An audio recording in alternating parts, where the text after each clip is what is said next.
Mulheres que correm com os lobos. A zona morta.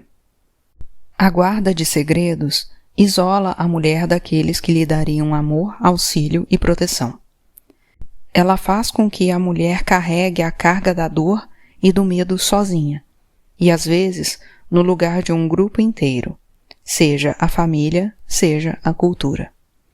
Além disso, como afirmou Jung, guardar segredos nos isola do inconsciente. Ali onde há um segredo vergonhoso, há sempre na psique da mulher uma zona morta, um local que não tem sensibilidade ou resposta adequada aos acontecimentos contínuos da sua própria vida emocional e aos acontecimentos da vida emocional dos outros. A zona morta tem imensas proteções.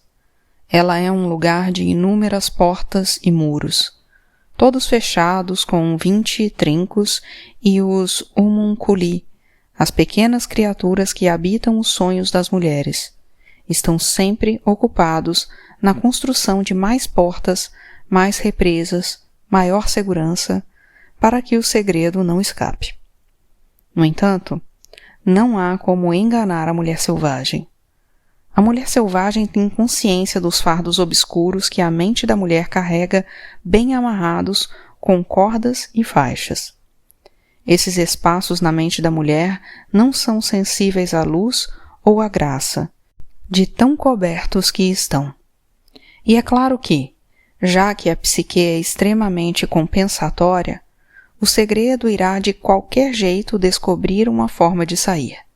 Se não forem palavras concretas, então sob a forma de melancolias repentinas, de acessos de fúria intermitentes e misteriosos, de todos os tipos de dores, esforços e tiques físicos, conversas inacabadas que terminam de repente e sem explicação, e súbitas reações estranhas a filmes e até mesmo a comerciais de televisão. O segredo sempre descobre um meio de sair. Se não for direto através de palavras, então em termos somáticos. E na maior parte das vezes, de uma forma que lhe permita ser tratado e auxiliado abertamente. Portanto, o que faz a mulher quando descobre que o segredo está vazando? Ela corre atrás dele com um enorme dispêndio de energia. Ela o alcança, o embrulha e o enfuna de novo na zona morta. Ela chama seus homunculi, os guardiões internos e defensores do ego, para que construam mais portas, mais paredes. A mulher descansa, encostada ao seu túmulo psíquico mais recente, gotejando sangue e respirando como uma locomotiva. A mulher que guarda um segredo é uma mulher exausta. Minhas Nageniek, tias, costumavam contar uma historieta sobre essa questão dos segredos. Elas a intitularam A Mulher dos Cabelos de Ouro, ou Aranius Raj, Cabelos Dourados. A Mulher dos Cabelos de Ouro. Era uma vez uma mulher lindíssima, mas muito estranha, de cabelos longos dourados, finos como fios de ouro. Ela era pobre e não tinha nem pai nem mãe. Morava sozinha no bosque e tecia num tear fios de galhos de nogueira preta. Um brutamontes, que era filho do carvoeiro, tentou forçá-la a se casar com ele. E ela, numa tentativa para se livrar dele, lhe deu uma mecha de cabelos dourados. Ele, no entanto, não sabia ou não se importou em saber se o ouro que ela lhe dera tinha valor monetário ou espiritual. Assim, quando ele tentou trocar o cabelo por mercadorias no mercado, as pessoas zombaram dele e o consideraram louco. Furioso, ele voltou à noite à cabana da mulher, matou-a com as suas próprias mãos e enterrou o corpo junto ao rio. Por muito tempo, ninguém notou sua ausência. Ninguém perguntava por sua casa, nem por sua saúde. Na sua cova, porém, os cabelos dourados não paravam de crescer. A linda cabeleira abriu o solo negro para subir em curvas e espirais, e foi crescendo cada vez mais, em arcos volteios, crescendo até que sua cova se cobrisse de ondulantes juncos dourados. Uns pastores cortaram os juncos anelados para fazer flautas, e, quando foram tocá-las, as flautinhas começaram a cantar sem parar. Aqui jaz a mulher dos cabelos dourados, assassinada e enterrada, morta pelo filho do carvoeiro porque tinha vontade de viver. E foi assim que o homem que havia tirado a vida da mulher dos cabelos dourados foi descoberto e levado à justiça para que quem vive nos bosques selvagens do mundo, como nós vivemos, pudesse mais uma vez estar em segurança. Embora essa história transmita a costumeira recomendação de que se tome cuidado em locais solitários e ermos, a mensagem interior é profunda. A de que a força da vida da bela mulher selvagem, encarnada por seus cabelos, continua a crescer, a viver e a transmitir uma sabedoria a nível consciente, mesmo depois de fisicamente silenciada e enterrada. A história é, provavelmente, um fragmento de uma narrativa de morte e ressurreição muito maior e mais antiga, girando em torno de uma divindade feminina. Esse trecho é bonito e muito ilustrativo. Além disso, ele nos diz algo a respeito da natureza dos segredos e talvez até mesmo o que é que morre na psique quando a vida da mulher não é devidamente valorizada. Nessa história, o assassinato da mulher que mora lá na floresta é o segredo. Ela representa uma core, o aspecto da mulher que não quer se casar da psique feminina. A parte da mulher que deseja ficar só consigo mesma é mística e solitária, num sentido positivo, e se dedica a escolher e criar ideias, pensamentos e iniciativas. É essa mulher selvagem refreada que mais sofre com traumas ou com a guarda de um segredo. Esse sentido integral do self que não precisa ter muita coisa à sua volta para se sentir feliz. Esse coração da psique feminina que tece na floresta, no tear de nogueira preta e está em paz ali. No conto de fadas ninguém pergunta por essa mulher vital. Isso não é incomum nesses contos ou na vida real.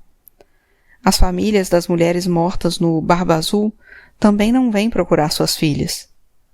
Em termos culturais, isso carece de interpretação. É triste, mas todas sabemos o que significa. E, infelizmente, muitas mulheres compreendem essa falta de interesse de primeira mão. Embora as pessoas possam perceber que no fundo seu coração está partido, elas podem, inadvertida ou propositalmente, fechar os olhos à evidência da sua dor. Entretanto, parte do milagre da psique selvagem reside no fato de que, não importa a profundidade da morte da mulher, não importa a extensão dos danos, sua vida psíquica continua e surge a céu aberto, onde, em circunstâncias de grande emoção, ela acabará saindo sob a forma de canção. É então que o mal perpetrado é percebido pelo consciente, e a psique começa sua recuperação. É uma ideia bastante interessante a de que a força vital da mulher possa continuar a crescer, mesmo que ela aparente estar sem vida. Trata-se de uma promessa de que, mesmo sob as condições mais insubstanciais, a força da vida selvagem mantém nossas ideias vivas e em desenvolvimento debaixo da terra, embora apenas por algum tempo. Com o tempo, elas irão abrir seu caminho até a superfície. Essa força vital não deixará o assunto em paz até que sejam revelados o paradeiro e as circunstâncias. Como acontece com os pastores na história, isso envolve inspirar o ar e deixar passar o ar da alma, ou pneuma, através dos juncos, a fim de saber o verdadeiro estado de coisas da psique e o que deve ser feito em seguida. É essa a função do lamento. Depois começa a escavação. Embora alguns segredos sejam fortificantes, por exemplo, aqueles usados como parte de uma estratégia para se atingir um objetivo competitivo, ou aqueles segredos agradáveis guardados só pelo prazer de saboreá-los. Os segredos da vergonha são muito diferentes. São diferentes quanto uma medalha adornada com fitas e uma faca ensanguentada.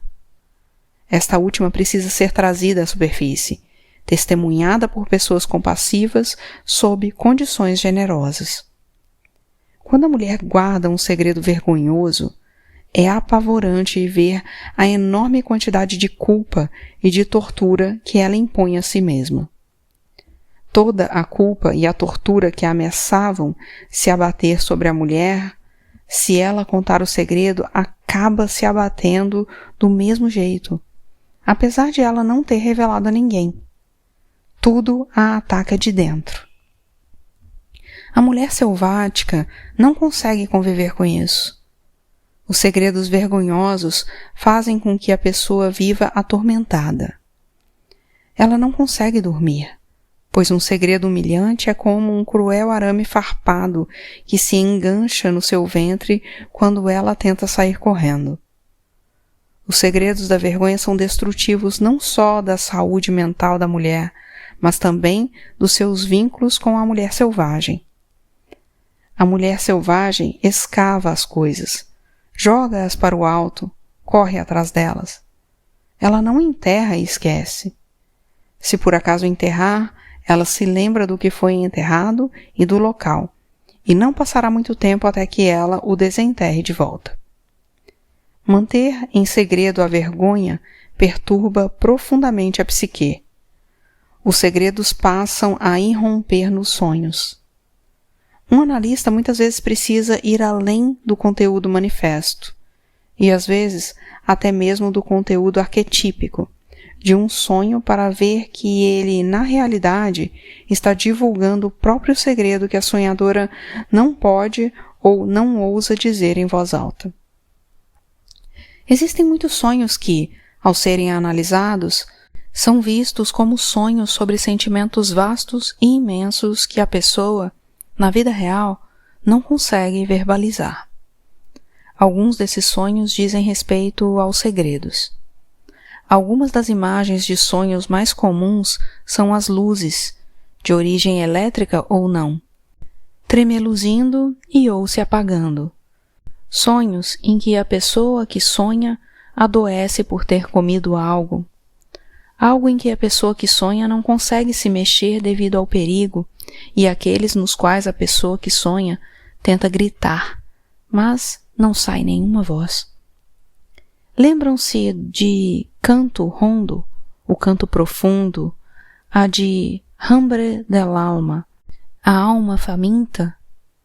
Com o tempo, essas duas forças, através dos sonhos e da própria força da vida selvagem da mulher, sobem até a superfície da psique e deixam sair o grito necessário, o grito que liberta. A mulher descobre, então, a sua voz. Ela canta, revela o segredo e é ouvida. Recupera seus alicerces psíquicos. Esse conto de fadas e outros a ele semelhantes são bálsamos a serem aplicados sobre as feridas secretas. Eles são incentivo, orientação e resolução. O que se encontra por trás da formação da sabedoria dos contos de fadas é o fato de que, tanto para os homens quanto para as mulheres, danos ao self, à alma e à psique causados por segredos e por outros motivos fazem parte da vida da maioria das pessoas. Nem podem ser evitadas as cicatrizes subsequentes. Existe, no entanto, a ajuda para esses danos e existe a cura, sem a menor sombra de dúvidas. As feridas são genéricas. Existem as que são específicas dos homens e as específicas das mulheres. O aborto provocado deixa uma cicatriz. O aborto espontâneo deixa uma cicatriz. Perder um filho de qualquer idade deixa uma cicatriz. Às vezes, Estar perto de uma outra pessoa ajuda a formar cicatrizes. Podem surgir cicatrizes extensas como consequência de escolhas ingênuas, de se cair numa armadilha, bem como de escolhas acertadas. Existem tantos formatos de cicatrizes quanto são os tipos de ferida psíquica. A repressão de temas secretos, cercada de vergonha, medo, raiva, culpa ou humilhação, acaba por isolar todas as outras partes do inconsciente que se encontram perto do local do segredo. É como aplicar uma anestesia, digamos, no tornozelo de uma pessoa para fazer uma cirurgia. Uma boa parte da perna acima e abaixo do tornozelo também é afetada pela anestesia, não apresentando mais sensação. É assim que a guarda de um segredo funciona na psique. Ela é um anestésico gotejando constantemente por via intravenosa e que amortece muito mais do que a área em questão. Não importa a natureza do segredo, não importa quanta dor esteja envolvida na sua guarda, a psique é afetada do mesmo jeito. Eis um exemplo. Uma mulher cujo marido 40 anos antes havia cometido suicídio 3 meses após o casamento, foi aconselhada pela família dele a ocultar não só as provas da grave enfermidade depressiva de que ele sofria, mas também sua profunda raiva e dor emocional daquela época. Em consequência disso, ela desenvolveu uma zona morta relacionada à aflição dele, à sua própria aflição, bem como sua raiva do estigma cultural vinculado ao acontecimento como um todo. Ela permitiu que a família do marido a traísse ao concordar com a exigência de que nunca deveria revelar o fato de como haviam tratado seu marido com crueldade durante anos a fio. E a cada ano, no aniversário do suicídio do marido, a família mantinha um silêncio total. Ninguém ligava para perguntar: como está se sentindo? Você gostaria de receber visitas hoje? Você sente falta dele? Sei que deve sentir. Vamos sair para fazer alguma coisa juntas? A mulher cavava a sepultura do marido mais uma vez e enterrava sozinha sua dor, ano após ano. Com o tempo, ela começou a evitar outros dias de comemoração, aniversários de casamento e de nascimento, até mesmo seu próprio. A zona morta foi se espalhando do centro do segredo para fora, não só cobrindo os acontecimentos comemorativos, mas se estendendo a outros festejos e até além deles. Todos esses acontecimentos típicos das famílias e das amizades eram menosprezados pela mulher, que os considerava uma perda de tempo. No seu inconsciente, porém, eles eram gestos vazios, já que ninguém havia se aproximado dela nos seus tempos de desespero. Sua dor crônica e a guarda vergonhosa daquele segredo haviam corroído aquela área da psique que regulava os relacionamentos. Na maior parte das vezes, ferimos os outros no ponto, ou bem próximo do ponto, onde nós mesmas fomos feridas. Se, no entanto, a mulher deseja manter todos os seus instintos e ser capaz de se movimentar livremente dentro da própria psique, ela pode revelar seu segredo ou seus segredos a algum ser humano da sua confiança, recontando-os quantas vezes considerar necessário. Geralmente, uma ferida não se cura apenas num primeiro tratamento. Às vezes, são necessários cuidados contínuos até que se cure. Quando, afinal, o segredo se revela, a alma precisa de uma resposta melhor do que é mesmo? Que pena!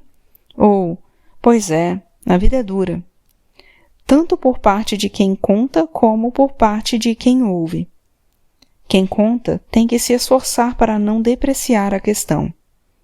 E é uma bênção se quem ouve for uma pessoa que saiba escutar com o coração comovido e que possa se retrair, estremecer e sentir uma fisgada de dor no coração sem perder o controle. Parte da cura de um segredo reside em contá-lo para que outros se comovam com ele. Dessa forma, a mulher começa a se recuperar da vergonha ao receber o auxílio e os cuidados que lhe faltaram durante o drama original. Em grupos pequenos de mulheres nos quais haja intimidade, realizo esse intercâmbio quando peço às mulheres que se reúnam e tragam fotografias das mães, tias, irmãs, companheiras, avós e de outras mulheres que sejam significativas para elas. Alinhamos todos os retratos. Alguns estão manchados com círculos de café ou de água. Alguns foram rasgados e depois colados novamente com fita adesiva. Alguns estão envoltos em papel celofane. Muitos trazem no verso belas inscrições arcaicas. Ah, só você. Amor para sempre. Eu e Joe em Atlantic City. Eu e minha maravilhosa companheira de quarto. Ou ainda, essas são as colegas da fábrica. Sugiro que cada mulher comece dizendo: essas são as mulheres da minha família, ou essas são as mulheres de quem sou herdeira.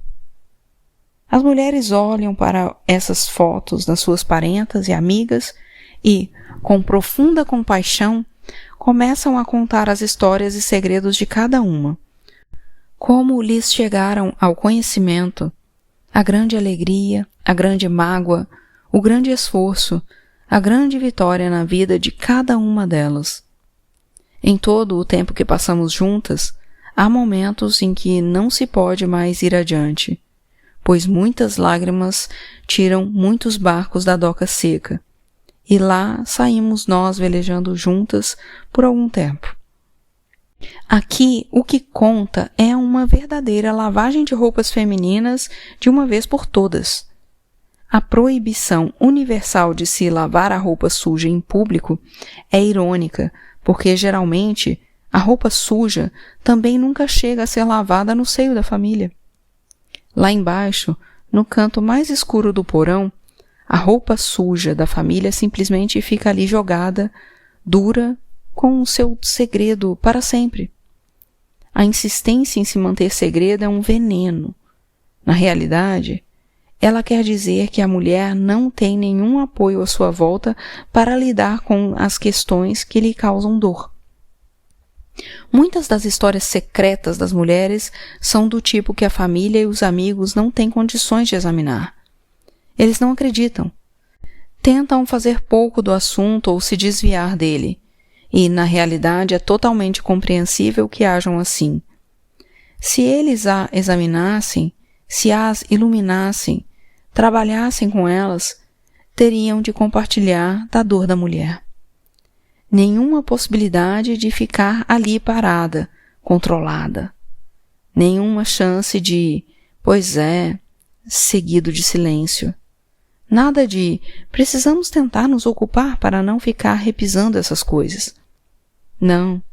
Se a colega, a família, a comunidade de uma mulher são solidárias na dor pela morte da mulher dos cabelos dourados, todas terão de acompanhar o cortejo fúnebre.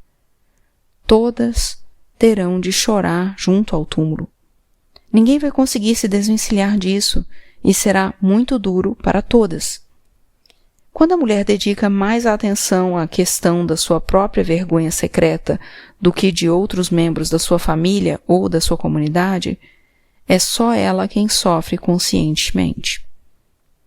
Nunca se realiza o objetivo psicológico da família, o de reunir forças. No entanto, a natureza selvagem exige que nosso ambiente seja purificado de irritações e ameaças. Que aquilo que oprime seja reduzido ao mínimo possível. Por isso, é geralmente apenas uma questão de tempo até que a mulher invoque a coragem desde os ossos da alma, corte uma flauta de juco e revele o segredo de sua própria voz. Eis o que fazer com segredos vergonhosos.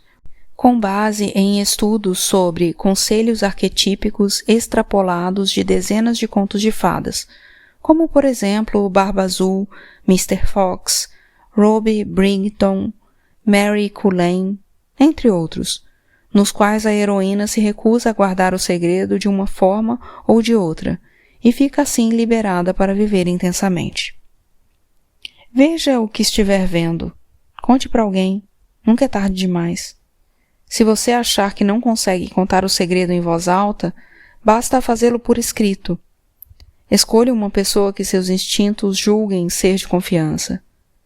O assunto complexo, cuja abordagem lhe causa tanta preocupação, estará muito melhor do que no mundo lá fora do que preso aqui dentro, supurando. Se preferir, procure um terapeuta que saiba lidar com segredos. Ele deverá ser uma pessoa solitária, sem nenhuma necessidade de fazer alarde sobre o que é certo e errado, que sabe a diferença entre a culpa e o remorso e tem conhecimento da natureza da dor e da ressurreição do espírito. Qualquer que seja o segredo, agora compreendemos que ele faz parte das nossas funções para o resto da vida. O seu resgate cura uma ferida que esteve aberta, mas mesmo assim ficará uma cicatriz. Com mudanças no tempo, a cicatriz pode doer e voltará a fazê-lo. Isso faz parte da natureza da verdadeira dor. Durante anos, a psicologia tradicional de todas as linhas considerou equivocadamente que a dor era um processo pelo qual se passava uma vez, preferivelmente no decurso de um ano, e que depois terminava. Havia algo de errado se o indivíduo não conseguisse ou não quisesse completar o processo dentro desse período. Agora, porém, sabemos que os seres humanos sabem instintivamente há séculos que alguns danos, mágoas e vergonhas nunca acabam de ser lamentados. Sendo a perda de um filho pela morte ou pelo abandono uma das dores mais duradouras, se não for a mais duradoura de todas. Num estudo realizado com diários escritos ao longo de muitos anos, Paul C. Rosenblatt, Ph.D., concluiu que as pessoas podem se recuperar da parte pior da dor da sua alma no primeiro ou no segundo ano após uma tragédia, dependendo dos sistemas de apoio dessa pessoa, entre outros aspectos. Daí em diante, porém, ela continua a passar por períodos de dor intensa. Embora esses episódios passem a rarear no tempo e a encurtar na sua duração, eles apresentam praticamente a mesma intensidade de dor quase física da ocasião original. Esses dados nos ajudam a entender a normalidade da dor a longo prazo. Quando um segredo não é revelado, a dor persiste do mesmo jeito e por toda a vida. A guarda de segredos prejudica a higiene natural e autocurativa da psique e do espírito. Essa é mais uma razão para revelarmos nossos segredos. A revelação e a dor nos salvam da zona morta. Elas nos permitem deixar para trás o culto fatal dos segredos. Podemos chorar, e chorar muito, e sair cobertas de lágrimas, mas não manchadas de vergonha. Podemos sair daí mais profundas, com o total reconhecimento de quem somos e plenas de uma nova vida. A mulher selvagem nos abraçará enquanto estivermos chorando. Ela é o self instintivo.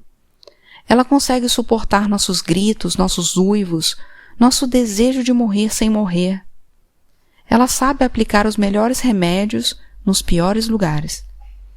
Ela ficará sussurrando e murmurando nos nossos ouvidos.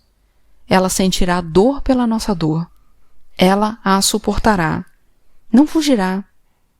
Embora haja cicatrizes inúmeras, é bom lembrar que, em termos de resistência à atração e a capacidade de absorver pressão, uma cicatriz é mais forte do que a pele.